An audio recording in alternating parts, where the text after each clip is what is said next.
Hi there. My name is D.G. Valdron. This is my attic. I'm a writer. These are my books. So today we're going to do a film review. We are going to review Nosferatu, not the really good version made by F.W. Murnau with Max Schreck back in 1922, not the 1970s version with Werner Herzog and Klaus Kinski, a pair of mad geniuses back in the 1970s, not even the takeoff Shadow of the Vampire with Willem Dafoe and Elias Merhej a few years ago. No, this one is directed by Bill Eggers, stars Bill Skarsgård, who was Pennywise in a much better movie. It's also got Willem Dafoe and Nicholas Hoult, who were in much better vampire movies, and Lily Rose Depp, whose dad, I gather, is some kind of famous actor. I'm not sure. Yeah. Anyway, so here's my big question. Why does this movie even need to exist? Because you know what? All I have to say is, wow, this is a movie made by a film school graduate for film school graduates. It is colorful, very well constructed, utterly soulless, a beat-by-beat rendition of much better movies with some minor tune-ups, but lacking any semblance of the heart, of the emotional core, of the sense of dread and terror or horror of its predecessors. This movie is as bloodless as Count Orlock himself. So, I mean, why? Why do we have this? We had three much better movies, based on Nosferatu itself, and we've had innumerable much better vampire movies, but somehow we've got this one. I don't know why. Now, before I get into the big problems with this movie, I'm just going to acknowledge some of the actors in it. We have Nicholas Hoult. I've seen this guy before. Hoult basically through his career has one expression, and it's midway between constipation and an orgasm. He's just riding that line. And he basically, that's his entire performance here. He doesn't actually do anything. They could have replaced him with a block of wood, in all the scenes, and it would have just done fine. He has no agency, he has no real impact on the plot. He's just a device that looks very whatever. Willem Dafoe, great actor. Love this guy. Has no idea what he's doing in the movie. At one point, he actually says, I'm just an educated tourist here. I mean, that's it. He has no impact on the plot, no impact on the story. He has no character arc, etc. And you can tell he has no idea what he's doing here, but he's just, being Willem Dafoe and giving it his best. I respect that. But geez, Bill. And then, of course, we have Lily Rose Depp, who basically has a purer performance than Nicholas Hoult in that she simply looks constipated through the whole thing. But I'm going to cut her some slack because she's not actually given any kind of role. Her role is to basically look serious and concerned in every single scene and do absolutely nothing. Literally nothing. She has no agency. She has no initiative. Her role is to basically stand around while the vampire lusts after her and eventually to give herself to the vampire so it can be destroyed. Yeah. It's a spoiler from 1922. Get over it. Not apologizing for that, guys. And then, of course, we got Bill Skarsgård. All right, look, no disrespect to Bill, but gee whiz. He's playing the most boring vampire ever committed to screen.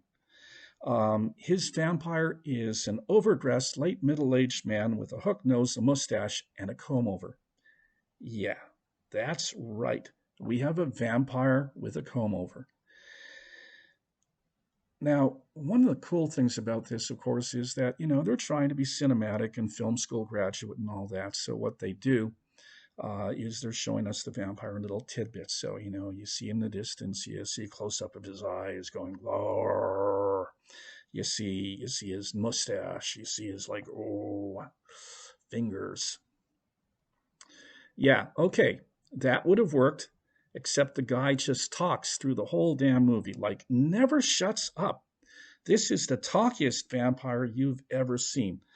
I mean, I don't know why the camera bothers to hide him because he doesn't shut up. He doesn't stop intruding.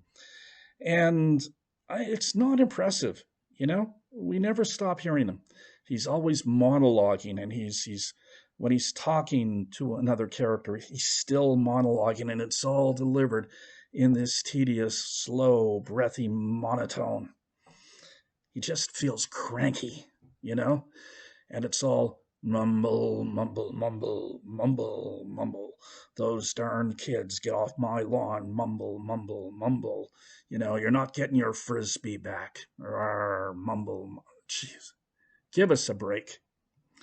Honestly, it's comedy. It's literally ridiculous, and that is the central weakness of the movie. One of the central weaknesses. The monster is not scary. The monster is not even interesting. You know, there's no engagement, there's no repulsion, there's no fear, there's no sympathy, there's nothing there. The monster only expresses this long, slow, drawling monotone. Yeah, give us a break, dude. So there's really nothing to sink our teeth into. I mean, you know, you look at Bela Lugosi. Bela Lugosi could be suave. Bela Lugosi could be feral. Christopher Lee's vampire, you know, did stuff. Even Max Schreck's vampire animated himself with some kind of humanity at points, some longing, some clinginess, you know. Max Schreck's vampire was sometimes pathetic as well as terrifying, but this guy, monotone, monotone, monotone. I mean, this is a movie for people who don't like horror movies. It's a movie for people who don't understand horror movies. And so what we have here is a performance that's simply performative. They don't understand what they're trying to do. So they just kind of go through the motions. You know, it's shot in the Czech Republic and Romania. It's beautifully shot. Love that. You know, we have gorgeous visuals, street scenes, countryside, all that 9 yards. Looks great as a period piece. But beyond that, I mean, it just follows its predecessors beat for beat without really adding anything to them, without really having any ideas of its own, without even really recognizing what the ideas were about. And you can watch it and you can see where they're pulling bits and pieces, images from the other earlier, better movies. Because, of course, they have nothing to offer themselves except homage. Now, let me give you an example, okay? In the original Nosferatu, the one with Murnau, we often saw the vampire in terms of these stark shadows, you know, the clawed hand clutching out or reaching out. And that was very effective. This was the era of German expressionism, full of stark shadows, full of stark imagery. And it was very effective, you know. It conveyed the vampire as more than just a physical being. It conveyed the vampire as a source of dread, of contamination. The vampire, the Nosferatu, Count Orlock, he was a stain on reality, and that stain spreads and it taints and it rots everything it touches, you know, and you can't stop a stain. Very effective. Here, okay, well, they watched not the original movie like about 150 times, and they thought, oh, well, we've got to do those shadows. So we have that same shadow puppetry, you know, done in full color with kind of a modern cinematography and modern sensibility, and it just looks ridiculous. Yeah, I mean, there's ways to show shadows as a creeping stain and contamination, but instead they're just doing it the way the original movie did, without understanding why it worked for the original movie, without understanding the culture and sensibility that would work for that time, that place. Now, instead, they're just copying it and coming up with nothing whatsoever. And that, I think that's unforgivable. I mean, Murnau, when he made his movie, Murnau had ideas. He had this notion of the Nosferatu as corruption. His vampire was a metaphor for plague, for subversion.